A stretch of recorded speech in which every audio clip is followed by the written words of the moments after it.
Un à un, les enquêteurs balisent chacun des débris provoqués par les crashs.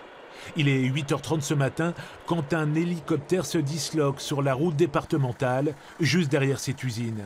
L'autre appareil brûle 200 mètres plus loin dans cette zone boisée. 5 corps sont retrouvés, tous officiers de l'armée de terre. Le maire de Carcès a été l'un des premiers sur place. C'est effroyable. Voilà, je ne veux pas trop rentrer dans les détails, par respect pour les familles. Sur le site, une cinquantaine d'hommes a été mobilisés, ainsi qu'un hélicoptère de la protection civile et 2 de la gendarmerie. Les appareils impliqués dans l'accident appartiennent à l'école de l'aviation légère de l'armée de terre, l'EALA, dont la base est située à 30 km de là. Je viens de faire des exercices très souvent, c'est très gros les lattes, donc effectivement il y a beaucoup de vols. On voit souvent des hélicoptères pratiquement tous les jours qui font certainement des manœuvres ou des exercices. Ce sont des hélicoptères d'attaque comme celui-ci qui sont tombés ce matin. Le Gazelle, un appareil réputé pour sa maniabilité et sa fiabilité. Dans ce vol d'exercice, il y avait 2 stagiaires et 3 instructeurs.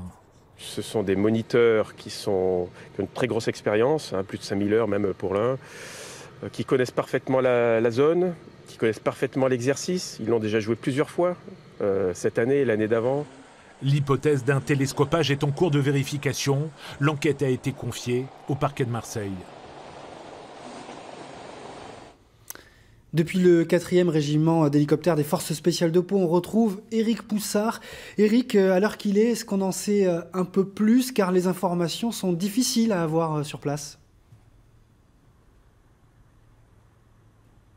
Oui, absolument, Olivier. Vous savez, c'est une base très particulière, la base des forces spéciales ici. D'ailleurs, vous ne la verrez pas à l'image. On ne peut pas la localiser, évidemment, pour des mesures de sécurité. Alors, aucune information, aucune réaction localement, bien évidemment. On attend les réactions officielles de l'armée et même du ministère.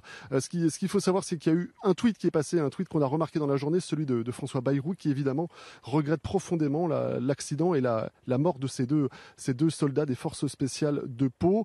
C'est un régiment qui est habitué au coup dur, qui va sur tous les théâtres d'opération les plus compliqués à travers le globe. On se rappelle que ce régiment avait été touché en 2013, le premier jour de l'opération Serval au Mali, avec le décès du chef de bataillon Damien Boiteux. Merci.